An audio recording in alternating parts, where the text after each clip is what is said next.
topesi bino mbote na bisika nyonso bozwami.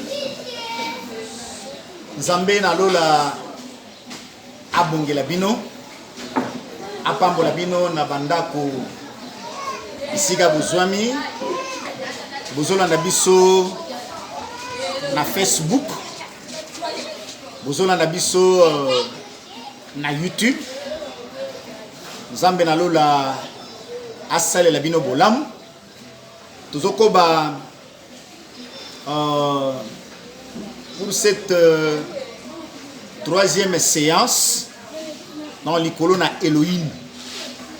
Aujourd'hui, nous avons une particularité. Je vais vous présenter Jésus-Christ comme l'unique et le véritable Elohim. Un assemblée la mouké pour être ngolu na Nzambe etambusa biso. Nzambe tata na lola. Totondi on peut tout sali biso ngolu tomo na pole lelo. Pambola matea lelo. Mulimo santo azana biso elongo. Pesa balandi une bonne condition d'écoute au nom de Jésus-Christ. Amen.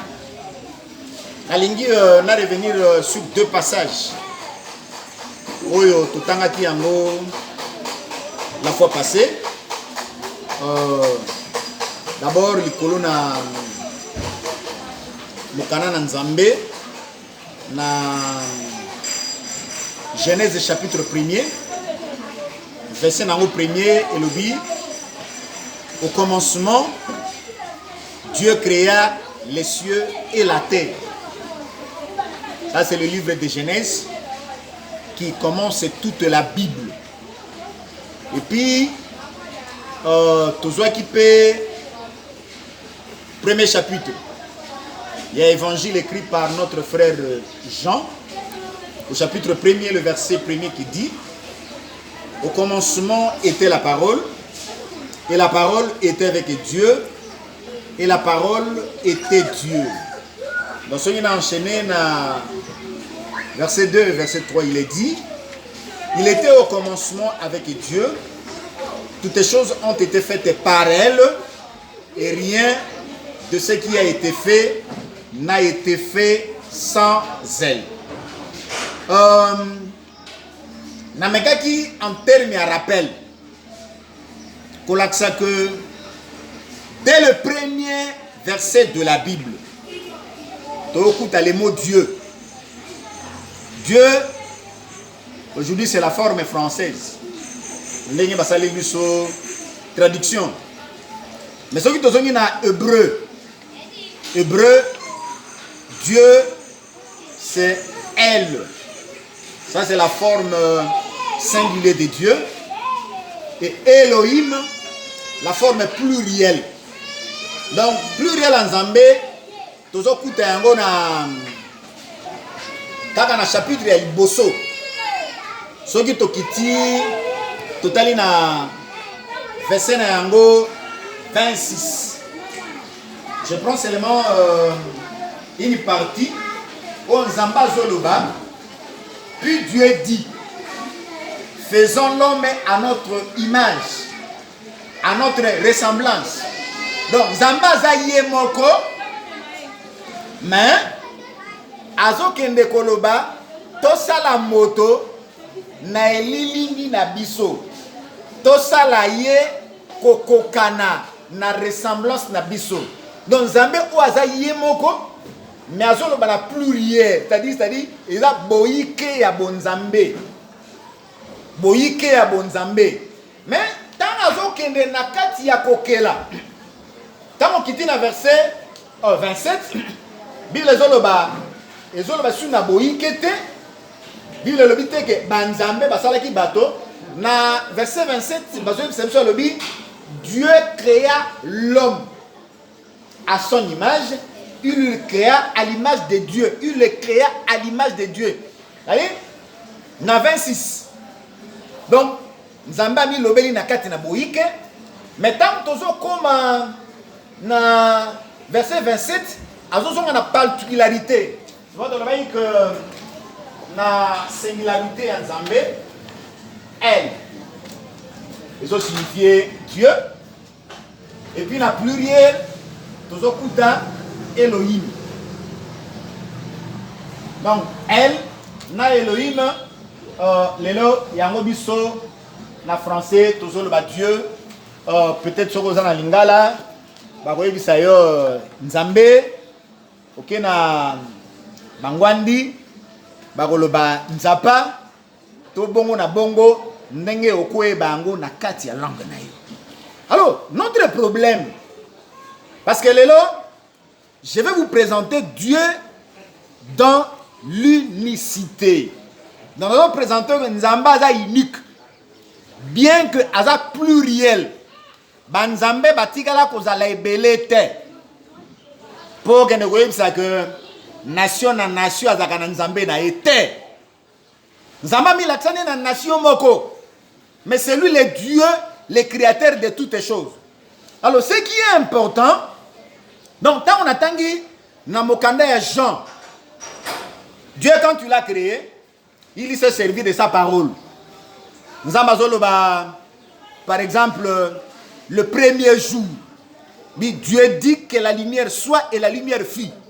Donc, on a une version. On a que tango Nzamba que la lumière a prononcé seulement parole. Lumière! Lumière est bimi. Donc, c'est pour dire que Dieu, pour créer, il se sert de sa parole. Mais Jean, étant dans la révélation, les disciples que le Seigneur aimait beaucoup, au commencement, parce que tout ce qui sont naebandeli. Donc, commencement, Nzambe, si Dieu le permet, nous allons revenir. Donc, pendant que les commencements, c'est toute une personne. Parce qu'il y a un homme dans la Bible qui se dit, je suis le commencement, je suis la fin. Donc, commencement, c'est motomobimba. Il y a un moment, Bible, au commencement. Le commencement, c'est un homme. Cet homme-là, c'est Jésus. Dans Jean, au commencement était la parole. On a dit, Nebandeli. Ce qui a existé, c'est la parole.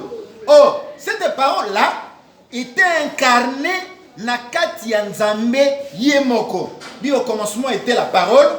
La parole était avec, c'est-à-dire la parole était en Dieu et la parole était Dieu. Alors, cette parole-là, c'est qui? Parce que la parole, ils vont faire partie de Nzambe Yemoko. Donc, Nena Zoloba, peut-être, au cause de la Nangolu Ako, quand on a audio, Soro Yeba Kanga déjà. Ou Yeba Voix Nanga. Il suffit de voix, on comprend. Ah, wana moto na Nzambe Moseni. C'est pour dire que, tant okoyo ka voix ya Nzambe, soko so yebaka yeso tala ah yesu yewa. Allez, la voix, la parole de Dieu. Donc c'est un homme qui s'appelle Jésus parce que lui, la parole a été faite chair, elle a habité au milieu de nous. C'est-à-dire il lobo azalaka Nzambe. Namboka na Nzambe, il lobo na latanzoto afanda katina biso. Mais notre problème, tant on est la nakati ya maramboyo, j'ai parlé sur la pluralité. Alors que elle, ils ont Dieu au Saint-Pied. Et puis Elohim, c'est Dieu au pluriel. Maintenant, pour nous les awa. Donc là, on a mis focaliser plus du la pluriel. Donc pourquoi Elohim, ils ont signifié du pluriel. Pourquoi lelo? Bato mingi ba comprenante. Bami koisa na motambo, comme Elohim signifie pluriel, batia Nzambe na ba personne misato. Dieu en trois personnes. Là, je vais toucher la doctrine de la Trinité. La Trinité qui dit quoi? Un seul Dieu en trois personnes. Tata, Mwana, Molé Moussantu. Et c'est cette doctrine. Bible les a confirmé. Je vous dis non. D'abord, pour les lecteurs avisés de la Bible, Tanga Genèse, jusqu'à la Malachie ou dans l'Ancienne Alliance. Au côté li, la nouvelle alliance, banda Matthieu, ti Apocalypse, okotikala kokuta concept Trinité soki mokete.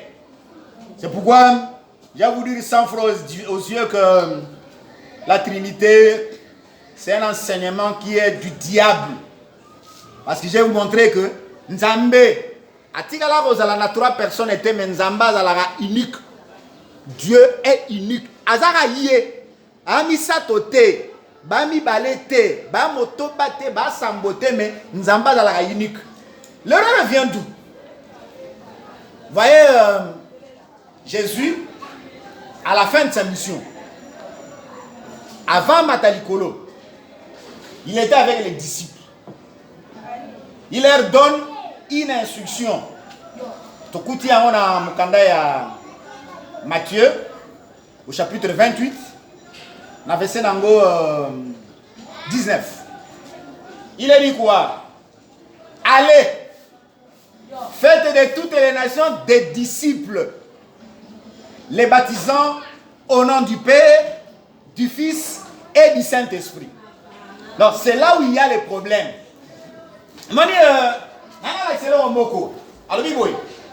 Allez, faites de toutes les nations. C'est-à-dire, mon sala d'abord l'église de Zoua. Donc la première mission de l'église, ils allaient faire des disciples.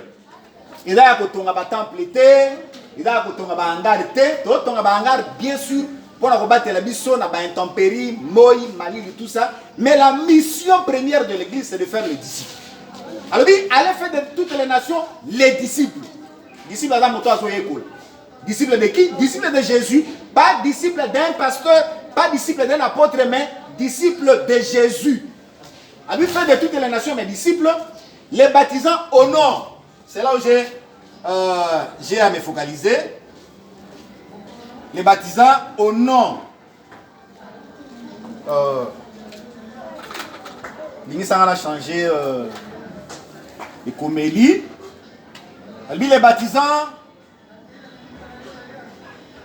au nom. Ça va très bien. Si vous avez la Bible, tu vas vérifier. Les baptisant au nom. Au nom du Père, Fils, Saint-Esprit.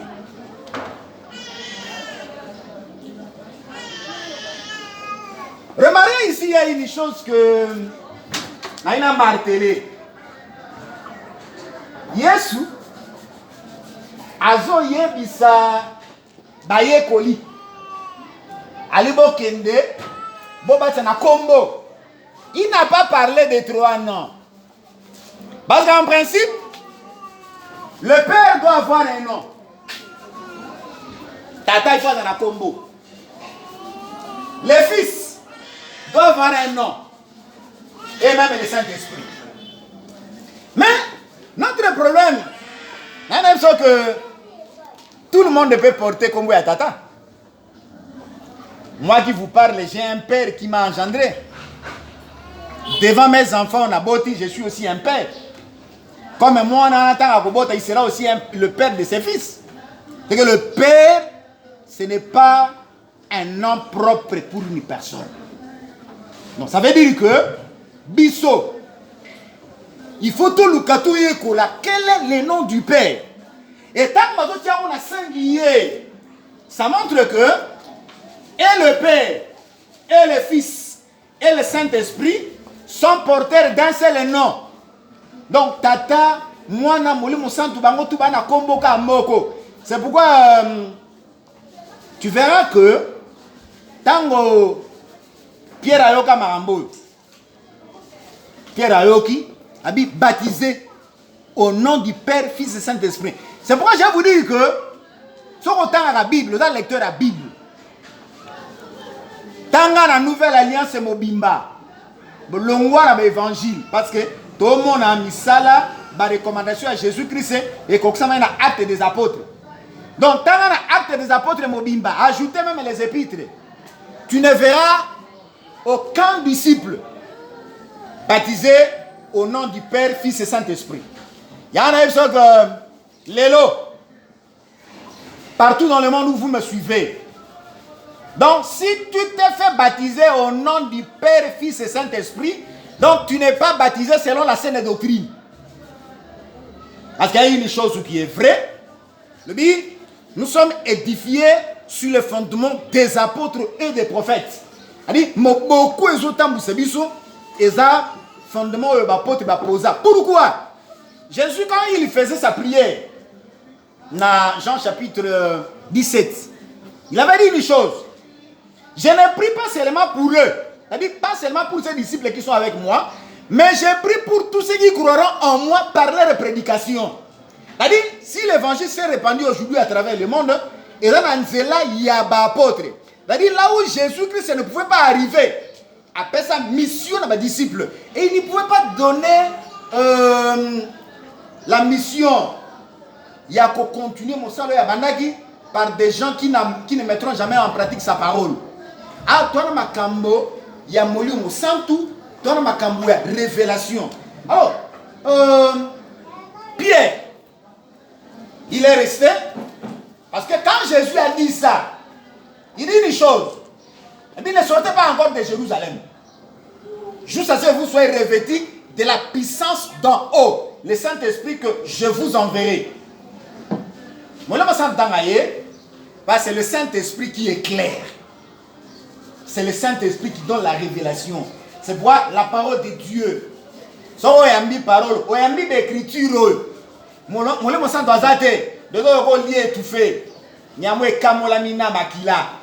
Donc c'est pourquoi. Donc moi, dans Nzambé,